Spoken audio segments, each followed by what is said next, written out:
ixesha ndiyaqonda likho president, but nam ndiphakamiswa nje kuba ingabi ngathi sister Nophele nosister Nomthi bathethe into engekho. Ndichukumiseke kakhulu ke ngoku xa kumane kuthiwa siye enkundleni bantu abatsha. Yiloo nto ke bantu abatsha ndifuna uthi alize litshe liphele. Kula mazwi afundwe apha kule ncwadi yeGenesis sister Nomthi wakrwela umgca phaa kulaa ndawo ithi uyabona ndinawe, ndiyaba nawe ude kube sekugqibeleni. Wathi Thixo ukho ndawo zonke. Wathi usister Nomthi bantu abatsha, God is everywhere. Mhlawumbi andimazi uba bekutheni azathi God is everywhere, but mhlawumbi esona sizathu simbangela uba makathi God is everywhere nandizicingela kukuba le ndawo akuyo ngoku uyakuba president seyinegama elitsha ekuthiwa yiBhetheli. Eluhambo ibingeluhambo beliplaniwe, akakhange aziplane uya kubi ukuba uzaba kule ndawo. Kambi nale ndawo ngoku kuthiwa yiBhetheli ibingenagama ukufika kwakha, ngoba ufike wazibonela kule ndawo bantu abatsha ngoba ebediniwe elihambeni lakhe. Ngoku kuthiwa God is everywhere. Uthe wakufika apha walala, kwathi kanti ukhona uThixo kule ndawo. Olu hambo belingaplanwanga abantu abatsha, bengakhange aziplan uya kubi into yoba ngabantu baza kulalisa kule ndawo. Kodwa kuthe ngokwenzeka ngestori esesibalisiwe wazibona elishiya ikhaya ehamba, wabonakala abantu abatsha ebiwa bobuthongo elala kule ndawo. Yabonakala ke ngoku nayo le ndawo inalo igama ekuthiwa yiBhetheli. Into esingikhathaze kakhulu sister Nomthi xa ndifunda le ncwadi yeGenesis ndikhawulezile, before uThixo athethe la mazwi apha, uThixo uqale wazintroduce abantu abatsha. Wathi ndinguThixo kaAbraham, ndinguThixo kaIsaki. Ndayifuna ndathi noba uthini ke ngokuthele nto ezazintroduce ngolu hlobo. Wathi omnye umbhali beke namkroba apha evekini sister Nomthi wathi mhlawumbi uThixo ebengafuni nje ukwazi ukuthi unguThixo, kodwa ebezokukhumbuza ukuba nangona nandiwenzile umnqophiso noyihlo omkhulu, ndawenza umnqophiso notata yakho uIsaki, kambi ndisawugcinile. Lo nguThixo wabazali bethu bantu abatsha, nguThixo wekomiti engaphambili, isenguThixo wethu nangoku, uza kuhamba nathi uThixo ngokunakwela phakathi. Amen. Uyingcwele uThixo wemikhosi.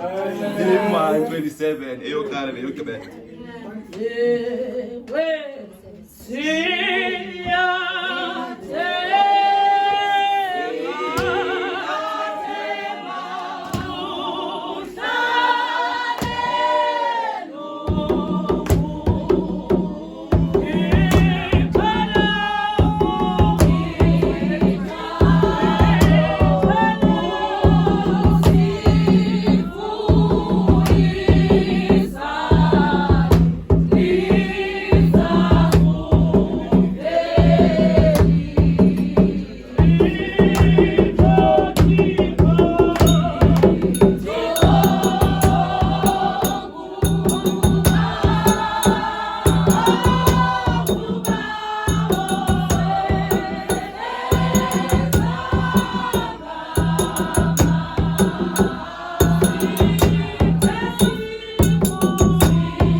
Ndiyabona ndinawe, ndiyakugcina naphi apho uyakhona ndikubuyisele kulomhlaba ngokuba andiyi kukushiya ndide ndikwenze oko akuthethayo kuwe upresident, ikomiti yakhe, iindwendwe zethu, oomama abakhoyo, nawo wonke umntu esemngcwabeni kaThixo. Ndiyabulisa bazalwane. Into vice wam endikaphelayo kule first 5 books yeBhayibhile, la mazwi yoba ngaba ndinawe andiyukushiya awancabanga.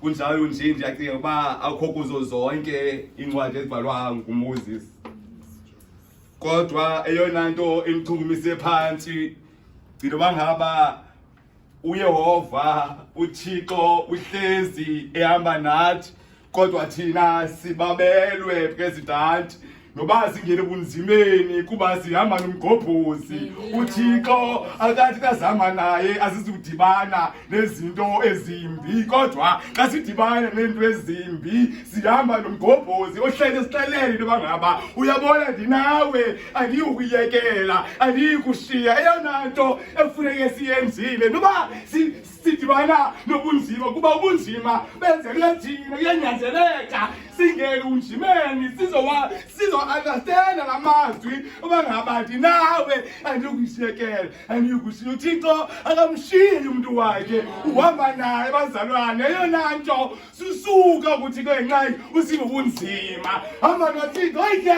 wahamba noThixo noba uYobhi, bathi lenkosini uYobhi zimehlele izinto, kodwa notata indoda yaseutshe yayitshela xa isithi noba inyama yam ingedlavuka uluzwishe, I know where my Redeemer lives. Ndifuna ukuthi wazi iridima yakho, mazi umhlaleli wakho xa udibana nobunzima. Ngophezu kwesithethu, amen. Kanye nawe